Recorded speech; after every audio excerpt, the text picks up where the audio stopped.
Assalomualaikum. Эфирде Балалар Dünyası көрсетуі.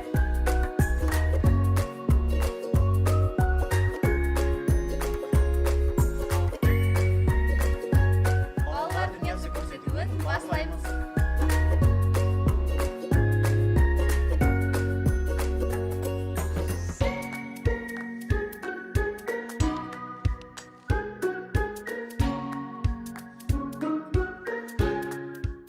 Ассалам деп алдыма тасладым қадем. Тілегім нұрларға толсын бұл әлем. Тереңнен үйреніп білімнің сырын, достарым сіздерге келтірдім сәлем. Ассалаумалейкум, Қарақалпақстан телеканалының әзиз һәм қадірлі болған тамаша көйлері. Сіздер менен телеэкран арқылы және бір мәрте көрсетіп тұрғанымыздан жүді қуанышлымыз. Әрдайымғыдай көрсетуіміз дауамында сіздерді өнерлі достымызбенен сәубет, бірнеше мағлұматларға толы болған рубрикалар сіздерді күтпекте. Егер сіздер таяр болсаңыз, көрсетуімізді бастаймыз.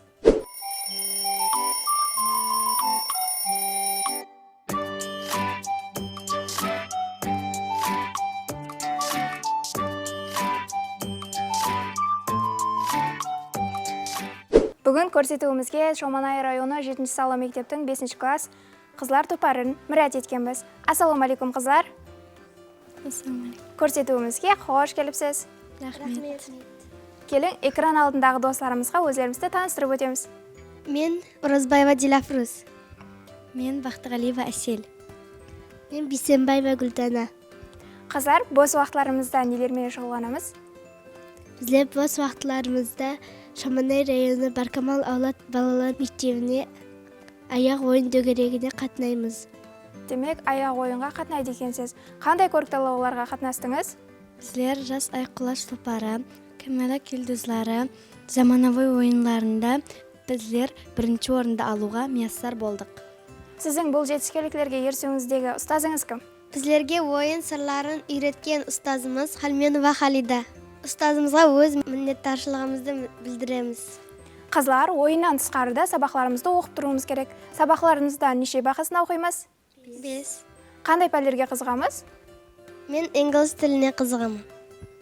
Мен де инглиз тіліне қызығамын. Мен рус тіл пәніне қызығамын. Сіздер енді біздерге қандай ойыныңызды таярлап келдіңіз? Біздер Қарақалпақша милли шыңғобыз аяқ ойынын таярлап келдік. Қане біргелікте тамашалаймыз.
Рахмет, жүда жақсы ойнадыңыз.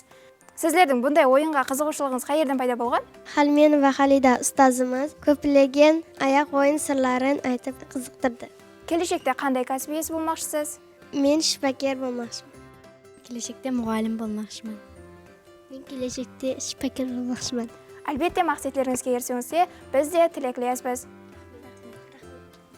Қыздар, сіздердің сәлемдеріңіз, тілектеріңіз болса, экран арқылы жолап қойсаңыз болады. Өз достарыма сәлем жолдаймын. Мен мектептегі мұғалімдеріме һәм өзімнің Халменова Халида мұғаліміме миннетташылық білдіремін. Мен өз тегілесілеріме көптеген кітапларды оқуды маслихат етемін. Жүде жақсы, рахмет. Сізге көрсетуіміз ұнады ма? Әлбетте. Олай болса, кейінгі көрсетулерімізде бұнан да жоғары жетістіктерменен сіздерді күтіп қаламыз. Рахмет.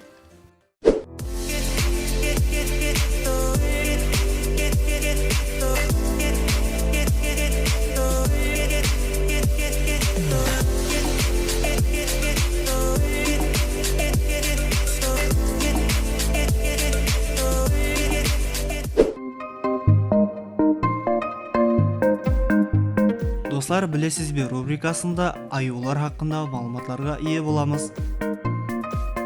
Аюлар хақындағы қызықты фактілер бұл балаларды да, ата-аналарды да қызықтырады. Аюлар басқа жануарлардан тұрмыс тәрізді, сыртқы көрінісі һәмде азық-түліклері менен ажыралып тұрады. Аюлар хақындағы фактілерді тек қана ертек һәм фильмдерден, бәлкі ілімпазлардың бақылауларынан да біліп алу мүмкін. Аюлар шамаменен 5-6 миллион жыл алдын пайда болған. Аюлардың бауырлас ағайлары түлкі, ит, қасқыр болып есептелінеді.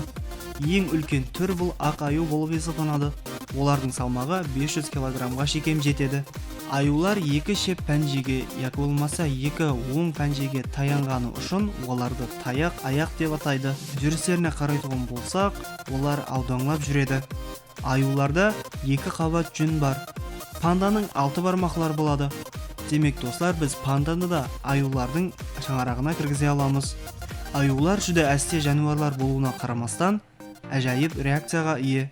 Барлық аю түрлерінен тек панда һәм ақ аю қыста ұйқыламайды. Бұны ақ аю хақындағы қызықты мағлұматлар тасдиқлайды. Тоғайда жасайтын аюлар теректерге өрмелей алады.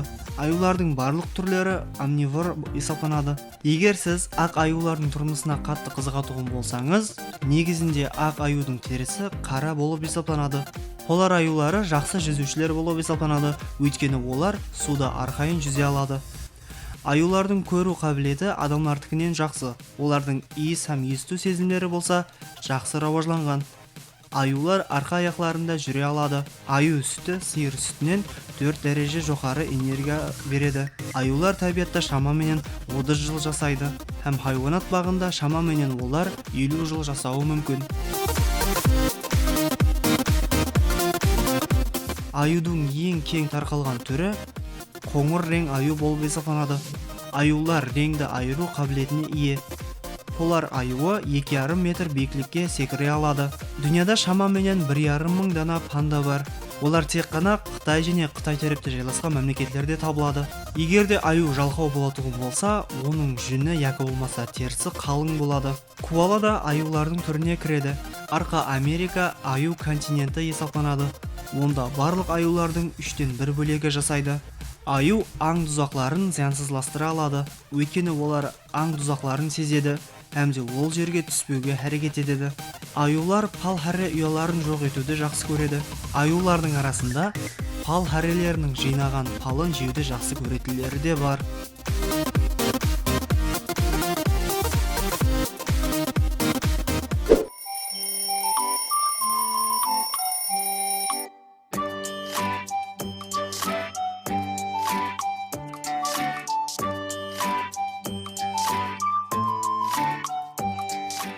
Достарым, дүния бойлап саяхат етуді қалайсыз бе? Олай болса, дүния бойлап саяхат рубрикасына нәубетті береміз.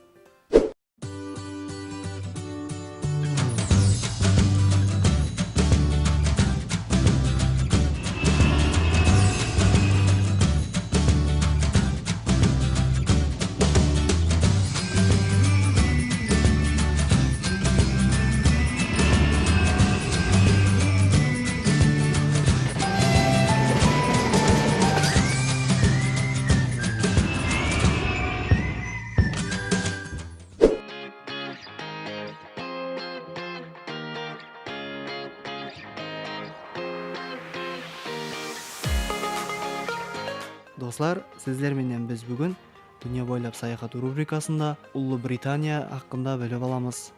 Бұған сену қиын. Өткен әсірлер давамында дүния жүзінің тең жартысын басқарды деп те айта аламыз. Қазіргі күнде Ұлы Британия дерлік көп артқа шегінген болса да, өзінің статусын сақлап қалған.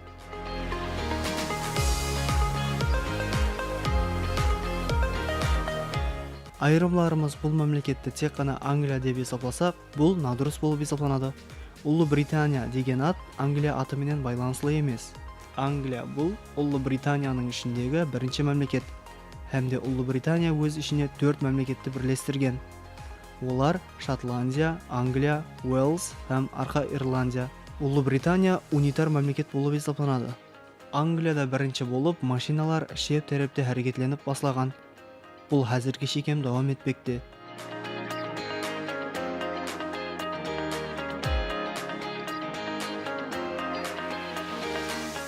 Ұлы Британияда ең кең тарқалған ат бар. Бұл Джон Смит болып есептелінеді. Ең әпуайы есап кітапларға көре, бұндай ат һәм фамилияға ие адамлар саны 300 мыңнан асады. Британияның ауқатлары һәр түрлілігі һәм құрамалылығы менен ажыралып тұрады. Британия асханасының текарғы өнімдері гөш, нан, картошка есептелінеді. Осының себебінен болуы мүмкін, бұл мемлекет халқы арасында семіріп кеткен адамдар проценті жүдә көп.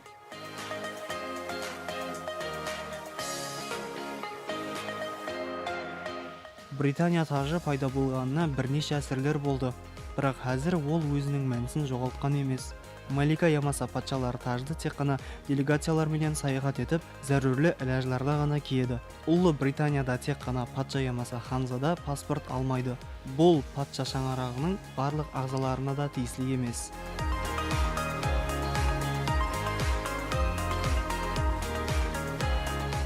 Барлық жерде мектеп формасы талап етіледі. Балалар мектепте 5 жастан 16 жасқа шейін оқиды. Бірақ университетке кіру үшін тағы 2 жыл қосымша оқуы керек.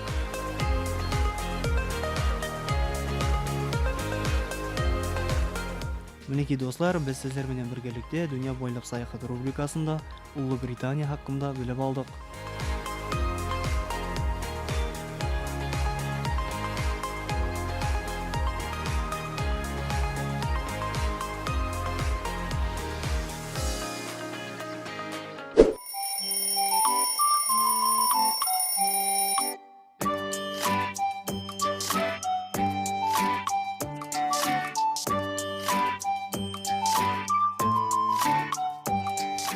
Мінекей бізге ажыратылған уақытта өз жұмағына жетіп бармақта. Келесі көрсетулерімізді көріскенше, хош сау, саламат болың.